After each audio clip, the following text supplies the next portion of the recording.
In your LinkedIn ads geographic targeting, are you reaching people that haven't been there in 6 months?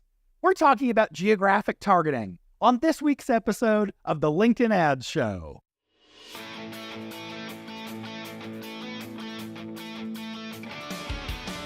Welcome to the LinkedIn Ads Show. Here's your host, AJ Wilcox. Hey there, LinkedIn Ads fanatics. As he said, I'm AJ Wilcox, and I'm the host of the weekly podcast, the LinkedIn Ads Show. And I'm thrilled to welcome you to the show for advanced B2B marketers who want to evolve through mastering LinkedIn ads and achieving true pro status. One of the little-known nuances of LinkedIn ads targeting is the geographic targeting. We actually get two options, and most don't even know about this. We have two options. One is the recent or permanent, which is the default. That's probably what most of you are using. And the second option is called permanent. We talked today about what each means, why they're important, why you should choose one over the other, given whatever it is you're trying to do, and then all of this to help you understand exactly what's going on in your campaigns. The LinkedIn Ads Show is proudly brought to you by B2Link.com, the LinkedIn ads experts. B2Linked is the ad agency 100% focused on LinkedIn ads, and we have been ever since 2014. You know, back before it was cool. We've mastered the platform. We've figured out how to get you the very best traffic at the very lowest costs, which on a platform that charges such a premium like LinkedIn, we've found that this is the best way to increase your return on investment. We've built reporting capabilities that even LinkedIn themselves can't provide, so we can always give our clients the very best insights. If that sounds interesting to you and you want to explore working together, schedule your free discovery call at b2linked.com/discovery. All right, first off in the news, there's a new media planning feature happening in Campaign Manager, and many advertisers are reporting seeing it on a couple of their accounts. What it appears to be is a little bit better of a predictor of your spend, your reach, and possible performance. You'll notice that when you go and build a campaign, LinkedIn over in the right rail, LinkedIn will show some predicted stats of how your campaign might perform. The thing is, they're always wrong. For instance, LinkedIn knows that the average click-through rate might be something like 0.45% for sponsored content, but they're always predicting that your ads are going to perform at 0.8 to 1.6%. So in short, that's never accurate. Well, it looks like this new media planning feature is striving to be a lot more accurate. It allows you to switch your objective, switch your budget, and it'll actually show you a graph based off of your budget, what you might expect in terms of reach or impression. So it looks really cool. I would love to hear from you. Reach out if you have any experience with this. If you found this to be more or less accurate than what you were using before, I'd love to hear about it. I'm going to guess by the time you hear this, this should be rolled out to most accounts, if not all. A big shout out to Ava Jacob, one of our super fanatics in our fanatics community. She's at Zapier, and she surfaced this before I'd even seen it. The next piece of news is also from one of our super fanatics. This is Anthony Blattner from Speedwork. He shared in the community that he found out that enhanced bidding can now go up to 2 times your bid. Now, apparently, it used to be that if you click that little, or actually just left it checked, the box that when you choose manual bidding, there's the box that says enhanced bidding. And what it allowed LinkedIn to do was to bid up to 1.45 times your bid if they thought that someone who was likely to take the action was out of reach of your bid. So they could spend a little bit more to reach that high quality prospect. Well, several advertisers out there were noticing that their costs per click were significantly higher in their accounts. So they went to support, and support responded. They confirmed that the official enhanced cost per click cap recently moved from 1.45 times to 2 times your bid, and it fully ramped on April 24th. This means that if you're bidding manually, which, like you've heard me say lots of times, I recommend it 90% of the time, if you leave that box checked, you might find that your costs per click could be up to double what you've actually set your manual bid at. Anthony pointed out that this is really annoying if you're using lead gen campaigns, because lead generation objective, you're basically forced to use enhanced bidding. I do have to say this is a little bit disappointing to me because anytime that LinkedIn makes a change where all of a sudden we have to pay more than we were before, of course, that hits advertisers right in the pocket. I would love it if this were something that LinkedIn proactively let us know about, rather than just turning it on, ramping it up, and watching us all have to scurry off to our reps to ask them what's going on. So Anthony, thanks so much for sharing this with the Fanatics community. By the way, if you're not already a member of the Fanatics community, what are you waiting for? Go to fanatics.b2linked.com and check it out. It's where you can hear all of these announcements weeks before I end up announcing them here on the show. All right, so do you have a question, a review, or feedback for the show? You can message me on LinkedIn or email us at podcast@b2linked.com. If you attach a link to a voice recording from you, I'll happily play them here on the show, and I can keep you anonymous or share your details out. So record yourself asking a question, commenting on something from a past episode, or whatever. I'll aim to include you right here in the show, just like this. Hey AJ, love the podcast. My question is, the LinkedIn Audience Network, what is your thoughts on advertising in the LinkedIn Audience Network? Okay, that question came from Tom Barlow. He's the head of paid media for Traffic-E Digital Marketing in London. All right, so Tom, on land traffic, this is a great question. And I'm actually working really hard right now to better understand how the LinkedIn Audience Network traffic is working. Truthfully, I want to love it so much. I want to be LinkedIn Audience Network's biggest fan.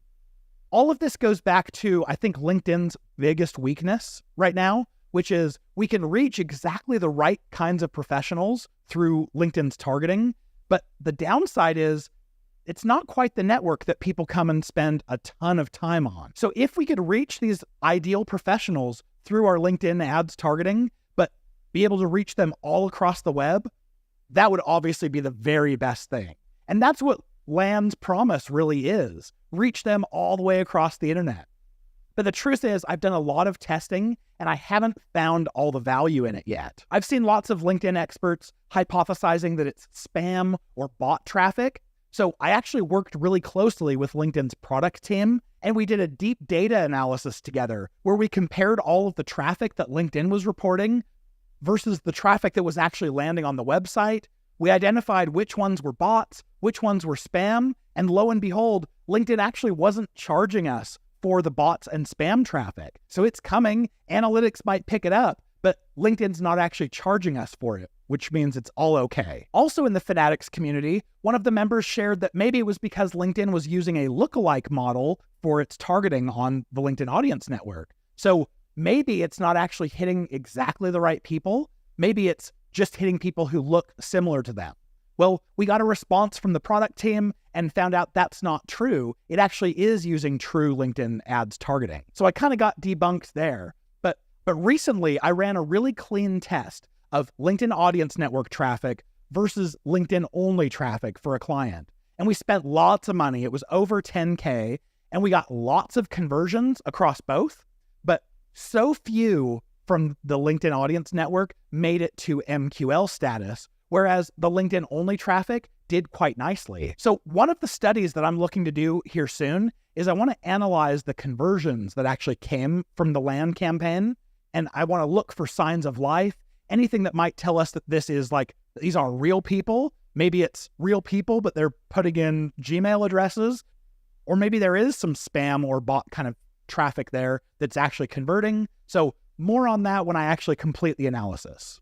So Tom, all of this to say, I'm still trying to figure it out. And like I said, I want to be Land's biggest fan, but I'm not seeing any down funnel results from it yet, or signs of high quality from my own testing. So I'm reaching out to you, all of you LinkedIn ads pros. If any of you are having success with Land, especially down funnel, please reach out to me and I would love to hear about it and possibly collaborate on some sort of a study. So Tom, for now, I'd recommend deselecting the Audience Network and not using it unless you have a really strong reason to want to use it. All right, everyone, be just like Tom. Send us an audio file of a question you have, a comment, or whatever. We'll play it right on the show like that. All right, on to the topic at hand. Let's hit it. This episode was inspired by a comment that I got from a listener named Bree Clota Pavitt. She's head of marketing at the Stevenson Mansell Group. She said, "Hi AJ, did you know that there was a permanent or recent option for location targeting? I haven't heard you talk about this yet. Love your work as always, Bree. All right, so Bree, you bring up a really important nuance to targeting that I actually talk quite a bit to my team about, but I haven't shared much publicly about it. So thank you for the idea. Whenever you create a campaign and you choose your geography, the default geographic targeting is set to recent or permanent. And so I did a quick deep dive into the help section of LinkedIn, and it tells me that recent location can mean up to the last 6 months. That's so scary to me. So if I'm targeting specific professionals in the US, I could be reaching people from all over the world that just happen to have traveled to the US in the last 6 months. That's way too broad, in my opinion. If I got to design this feature, it would definitely be recent might be the last week or two.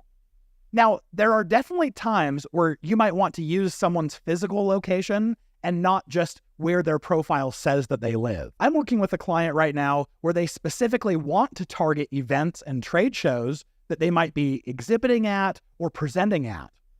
And so when we do this, we specifically want to reach people from elsewhere that happen to be in that city. So when we do this, we use recent or permanent for the targeting. Now, because of that last 6 months lag, it is possible that we could get people who aren't there in the city right now, but were in the last 6 months. But I'm going to guess that that's a very small population compared to the population that we're trying to target who might be attending that show. Now, if I'm not specifically trying to target people who are attending an event right now, most of the time I'm going to opt for the permanent geographic location. That means it's ignoring the IP address that someone logged in from on the mobile app, and instead it's only using the location of their LinkedIn ads. And instead, it's using the location that they've hard-coded into their LinkedIn profile saying, I live here. Now, some really good news. This change can be made at any time. So I would encourage you, go through your campaigns right now, go change them over to permanent targeting. There's no harm in it, and probably what you'll see is an uplift in quality. We recently had a client come to us and say, hey, are we targeting India? Because we just got a lead from India from one of our ads. And sure enough, we went and looked at it, and no, we're not targeting India in any of our targeting, but one of them was left on recent or permanent.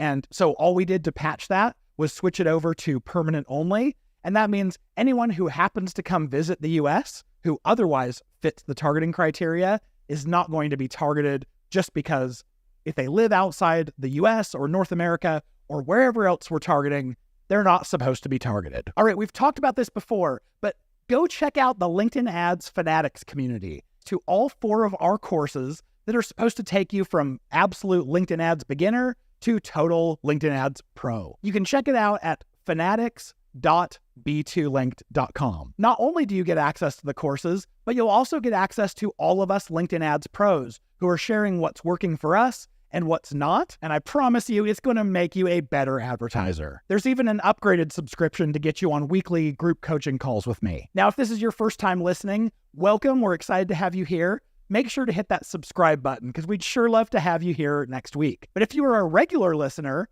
thank you so much. I love you.